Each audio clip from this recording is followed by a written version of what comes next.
நான் வந்து இந்த ஓட்டுக்கணவன் அல்ல, நான் நாட்டுக்கணவன் சொல்லிட்டு அற்ப பதவிக்கு அற்ப ஓட்டுக்காக சீமான் ஸ்டைலே சொல்லணும்னா அற்ப பதவிக்கு இன்னைக்கு திமுகவோட கை கொடுக்குறீங்க அப்படின்னா நீங்க எவ்வளவு பேராபத்தானால் நீங்க தான் இந்த இனத்தின் முதல் துரோகி.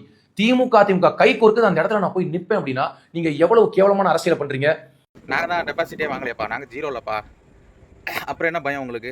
அம்பாசமுத்திரத்தில் நின்னா எங்க நின்னா அவர் என்ன அஃபீஷியலாக சொல்லிட்டாரு அம்பாசமுத்திரத்தில் நிற்க போறேன்னு சொல்லிட்டு. நீங்களே இஷ்டத்துக்கு கலந்து விடுறீங்க. வெறும் அற்ப பதவிக்காக என்ன சொன்னா, வெறும் அற்ப பதவிக்காக திராவிட கட்சிகள் தயவுல சீமானண்ணே அம்பாசமுத்திரத்தில் நிற்க போறாரு. அப்படி தானே பேசுற? அதே நான் கேட்குறேன், வெறும் அற்ப பதவிக்காக, எம்எல்ஏ பதவிக்காக, முதல்வர் பதவிக்காக, சாதி அடிப்படையில் மதத்தின் அடிப்படையில் தான் நிற்க போற இடத்தை தேர்வு செஞ்ச ஜோக்கர் விஜய் அவர்கள் எந்த கேட்டகரியில் வருவாருக்கானா? நீயே சொல்லு. இஷ்டத்துக்கு உன் வாய்க்கு வந்தது பேசுற. திராவிட கட்சிகளின் பொது வேட்பாளர் அப்படி இப்படின்னு. அவர் வந்து திராவிட கட்சிகளின் பொது வேட்பாளர் கிடையாது, தமிழ் பொதுமக்களின் பொதுவான வேட்பாளர். சரியா?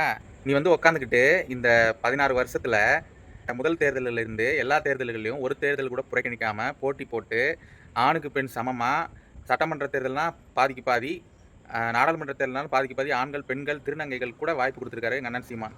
சீமான் என்பது ஒரு பெயர் மட்டும் இல்லடா, ஒரு தனிநபர் இல்லை, அவர் ஒரு இனத்தின் நம்பிக்கை. தலைவர் பிரபாகரனுக்கு அப்புறம் சரியா, ஈழத்தமிழர்கள் தன்னோட தாய்நிலத்தை விட்டு உறவுகளை விட்டு வெளிநாட்டில் வசிக்கிறாங்க. அவங்களுக்கு ஒரு நியாயம் கிடைக்கணும், தனி நாடு கிடைக்கணும், தமிழர்கள் நாடு கிடைக்கணும். அதுக்கு தமிழர்கள் பெரும் நிலப்பரப்பாக வாழ்கிற தமிழ்நாட்டில் தமிழர்களுக்கான ஆட்சி அமையணுங்கிறதுக்காக தலைவனுடைய கனவை நெஞ்சில் ஏந்தி வந்தவர் அண்ணன் சீமான். சரியா? அவர் மேலே இஷ்டத்துக்கெல்லாம் அவதூறு பரப்பாத. அவரை வந்து அவதூறுகளெல்லாம் அடிக்க முடியாது.